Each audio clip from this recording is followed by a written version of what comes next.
na che jo mama de o kraman yo wa makwasia we a ohro ba pieto ewo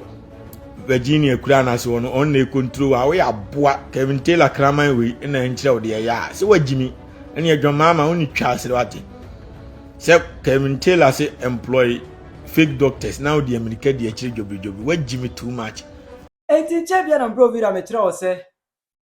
Dr. Ansan Sadali, the NDC doctor, Kevin Taylor, the personal doctor, or Kevin Taylor Yalia, one of them.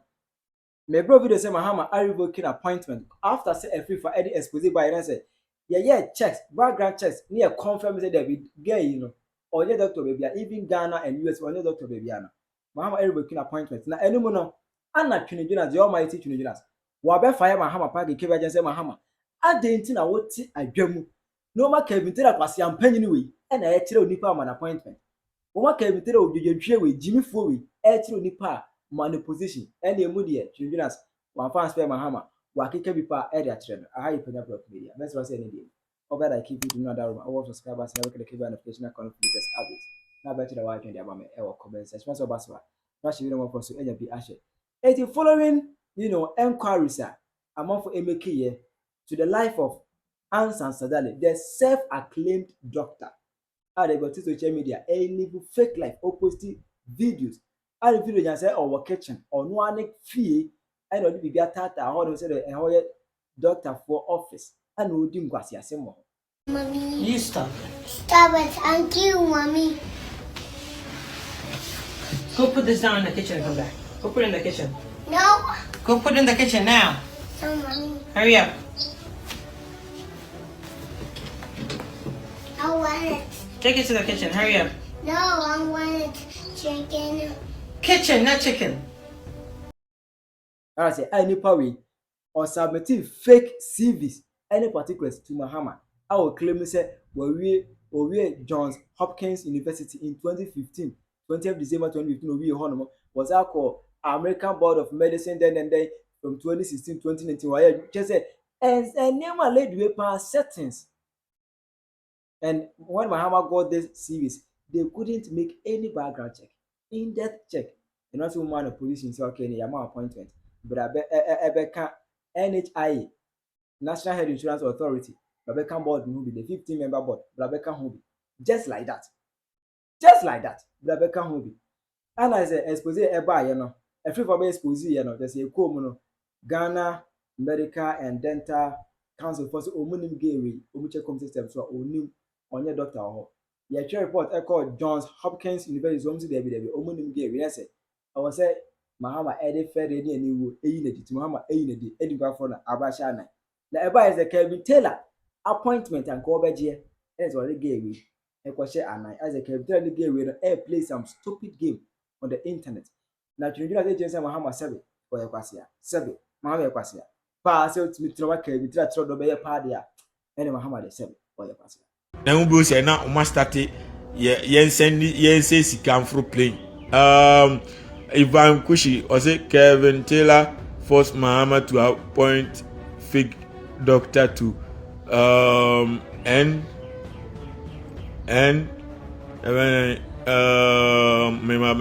can't subscriber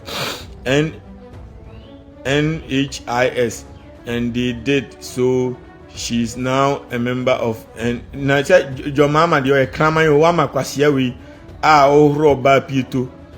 ewo Wagyimi kura na so no on na control a we aboa Kevin Taylor kraman we na nkyere wo de ya se Wagyimi ene your mama oni twa asere wate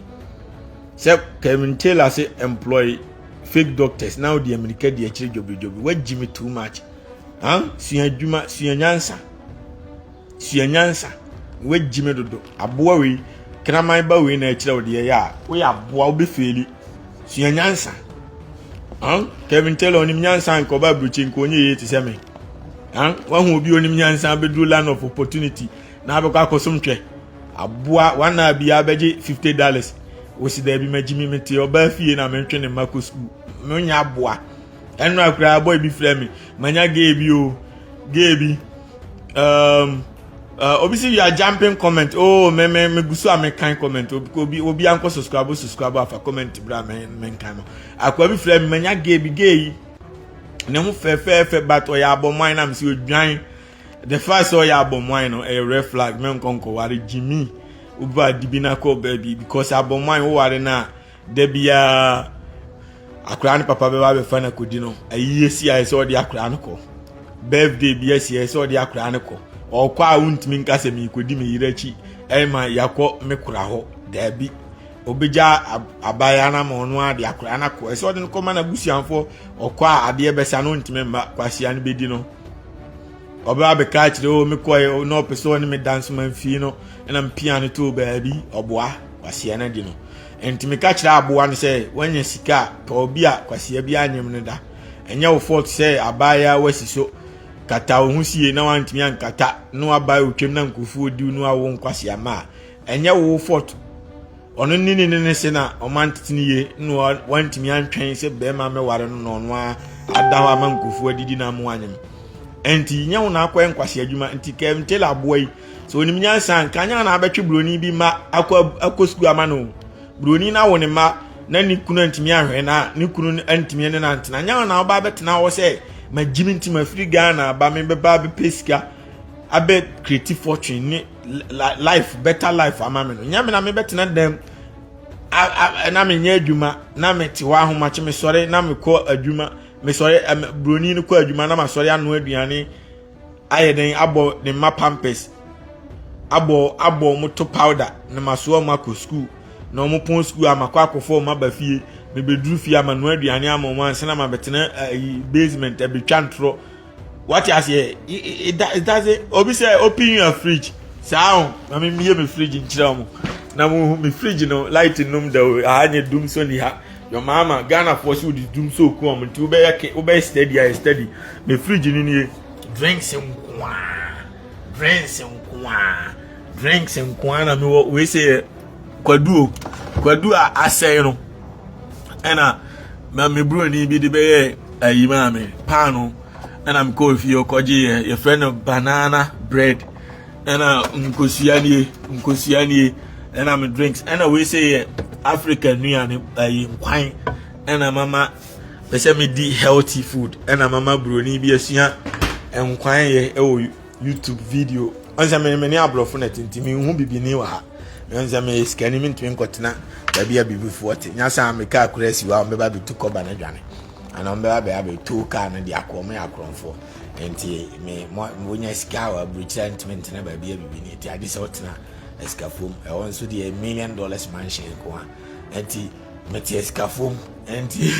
enti abrofuna na msmasmo mo o mun kodi dwame yewe mame monhwe video e kwa faso ye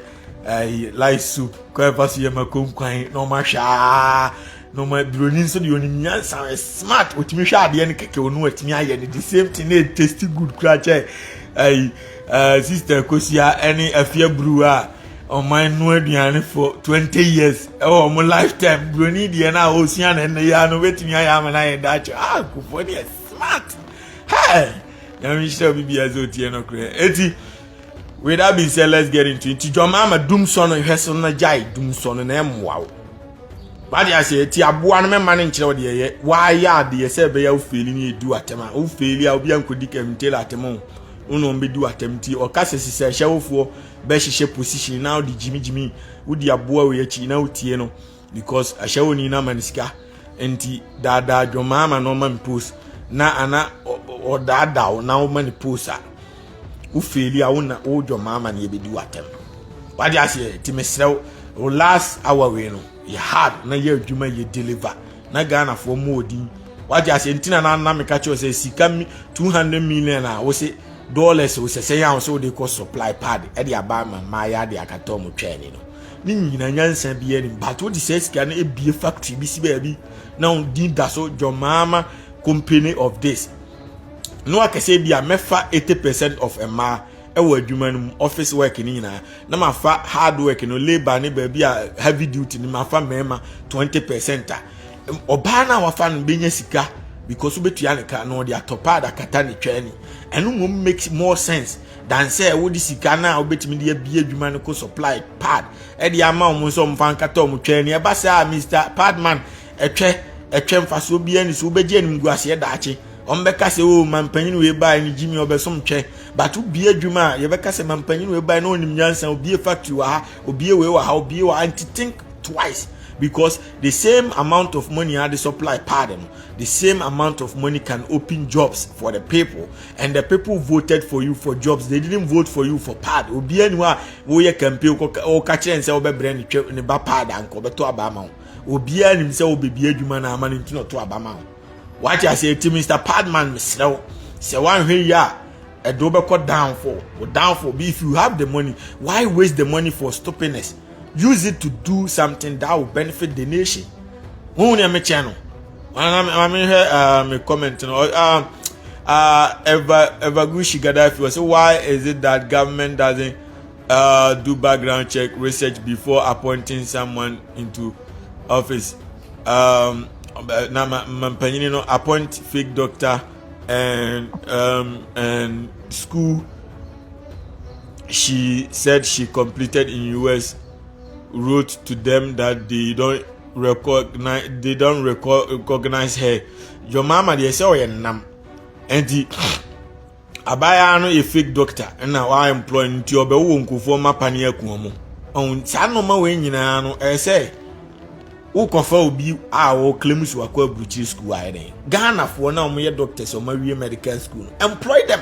na obi tie bruchi ja no ntena na bruchi o tie bruchi o live better life already enti enkofa ne say me tua oka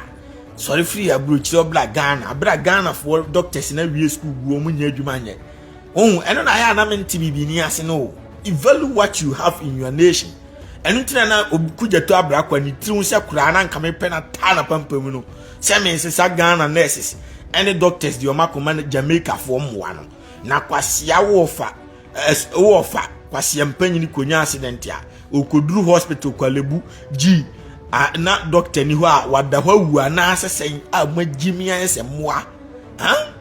a country the most important people in any country is the doctors and nurses. Intina healthcare oba abrochira yemfa ni agro Canada ba bia broni wo bia abrochira Europe bia healthcare is the most important thing to ba America every day the ambulance is dying on because they are making sure so be friend 911 what is your emergency oh na hello me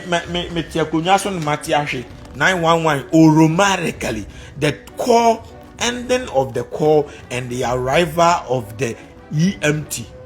and we are doctors so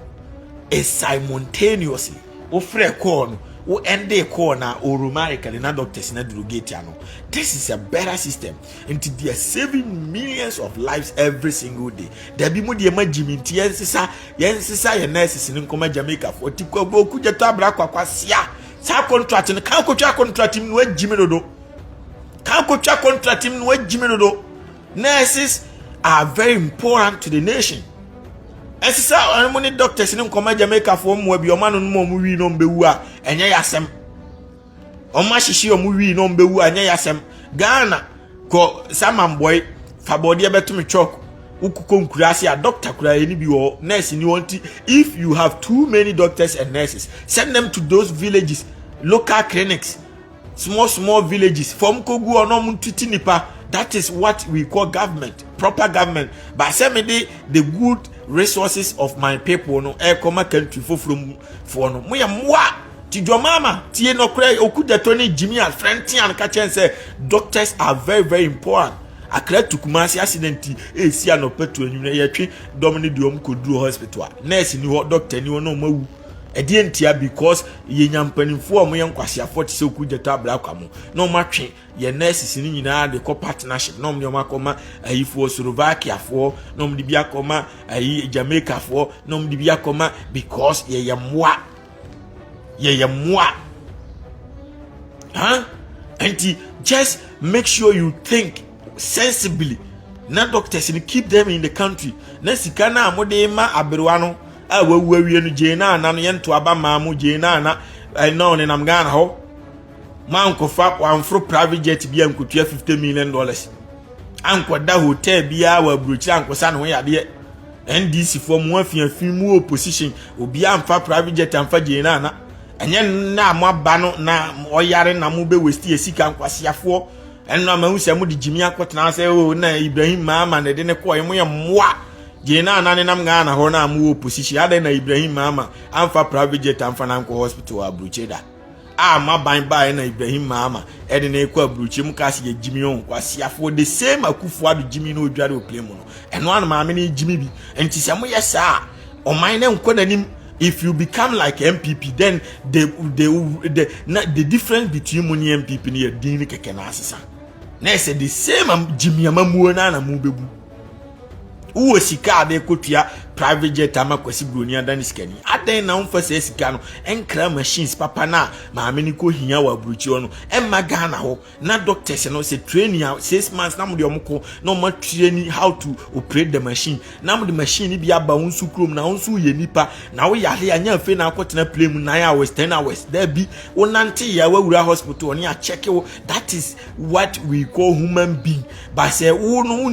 hunyansa nkofa mfidie ne mana yare betina play mu 12 hours dia ko bi krom a wo ya boa se nipa kron so Jimmy anka ko ye no ye denya machine de hwe ana o ye denya doctors de hwe wo ya boa nti dwene nya sa ma Jimmy ti sem pipi pepepe mu Jimmy no kura be boro mo de ye so e ka kire mu ti mu nya careful na Jimmy mfa so bi ani so e de amane ani owuo ni o how na eba Evaguchi was say Gaddafi was say fire them, good work, thank you, I appreciate. Yes, of course. Steven Yamensen was say scammers are complaining about the dollar.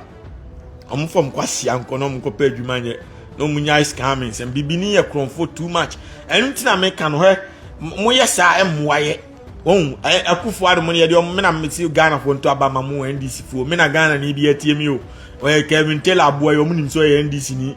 What you say, men no money TMU. Men now obi atiem obi anim se me 1 nya fi na me hi obi akaple wo ska me obi chen nya fi na me ba be gina ba be e na wo me ni bi e na me hi me $1 million wa America ni pa do se no mba America o mutimi eto fi wa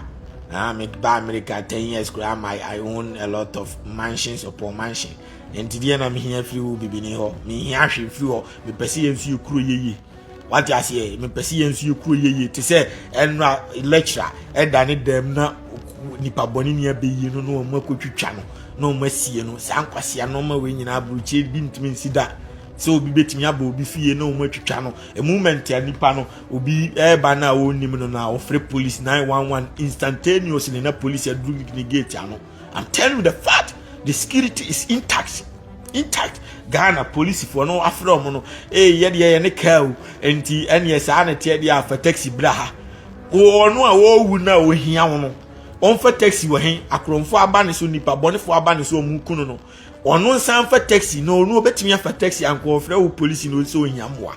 enti police for ne ma wo yakum nipa na wie no a mentem wo fu akoto so a wo mo tiam no ansa na police for ne mo kwahia aba ho abefa body nako.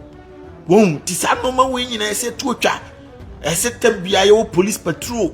se sika mo de toto kasa kese na mo de minister ti say kwa yiwe sami jamfi kwase ampanyini what was the oral biography ye to abama mo no ofro trotro any dropping and na ye to abama mo oti $500,000 ka se sika no nko betimi supply every community police car.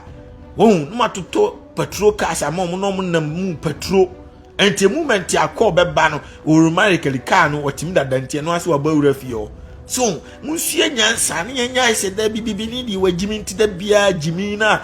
party da na Jimmy na party mo no so be repeat Jimmy no na Jimmy ni koso saa na Jimmy ni koso saa na Jimmy ni koso enye mfaso bia ni so ti mesremo MPP for munsue nyansa wuntume no sika na ese odeba wadi a kakra na aka no mfam na ne enkoye kwan no na nyasa nya mabusuani ne bewu menkwa mabusuani ne bewu nso abusuani bewu bi because Ghana no ye nyina ye nam kwan so da bia ye tukwan Ghana kuro no ye nyina ye tukwan everyday obi ye tukwan obeforo ka nso bewu dan say ye betena na kwase mpanyini ti se wuntumi agiska no no de europieto na ono nko a obebi mama mako 18 obia baby mama mani nyina obia watofi ama no obia da Land Cruiser V18 woye de nya skafu taxpayers money ba ko fu nko a twesen na obedi wo wiase 8 memeti yes me ne twa ba kokura me ne yere ne plan we se meto me ngui adan na ba kofo ontime fo ba kope a chinchina agi se odi esika ne sisa ma 18 atofia ma obi efie ba ko bia kroto no 1 billion ana 5 billion kura calculate na 18 plus lam cruiser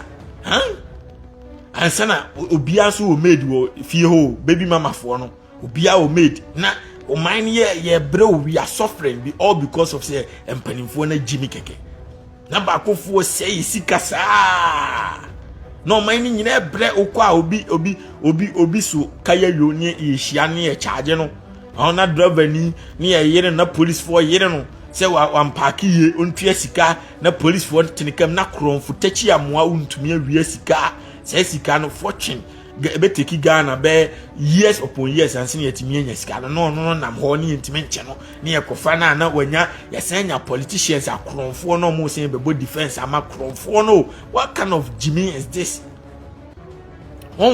What kind of Jimmy is this? Inti chama untumi nya se bia NDC fo ne tan no mo kwachi no da bi otise kinofrata a wawie sika wadwane aye hun ba bi onam mi sa na untumi ne tie da difference is untumi da so na Ghana ho na kinofrata di sika na dwane ko eni ntimi nche no because oni Ghana nti omuntimi kofa no ba we di onam Ghana oni akofa no mfa sika na mra no so amosima Jimmy mo bebo defense ama no kronfo abra wo bre Munsua nyansa na obi ka se untumi is now free omaja no be dane na MPP NDC sa no omaja no foolish case no ne na mo wakose kuro bi nsuo kuro mu ofo nyina ebre omunedi omunya nsuo no Saman boy forest yesi wakodwiri forest na gu forest bia organa bia ya ban property ti obi ni wo betimi ne pe akodwiri forest lands commission for mo afin wasia for forestry for Jimmy for mo te wo na cheze bibini ya boa ti jo mama set up na ja Jimmy no wo chi obi a wonyi sika na manya no ye chi obi wakowi abode ne ne nkom 10 years no obi awia million dollars popochwa bebrebe we ni achi no ne agya no ye chene ne ne agya no chena ne achi no ne asan agya no we nyansa da mutim mo ya mwa no obi awia akukọ no kom 50 years akukọ a ne buo enuru ayi 10 million Ghana cedis no obi awia million upon no say damage properties obekọ ese chama ntumi kokuro bi so kokọ e ho nyina no adwiri agu because obia bema ba obia ntumi nkasa odi soja fo na nam enti oba no adwiri kokọ agu no otu galamse ho look at this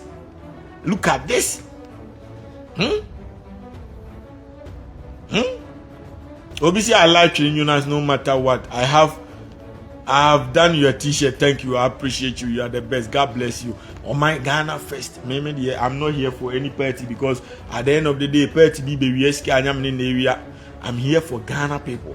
Oh my, they say yeah, we can do better. We can also do better.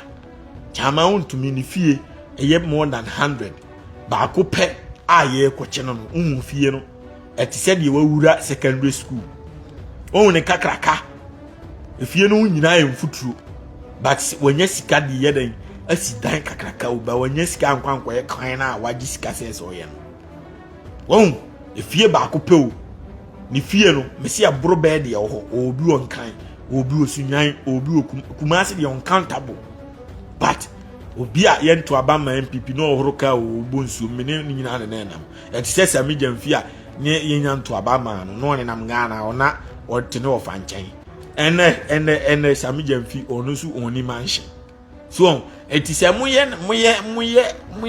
se mu nyina mo yakronfo a emwae enti sami jamfi kura na se Mahama suspend no ba onu su ni selfish wantimi an suspend no wow, it's NDC MPP no. Say mo ye the same thing na I say adequate. I say I say difference be any mudini keke na sisa. Try your comment section. I Penyah.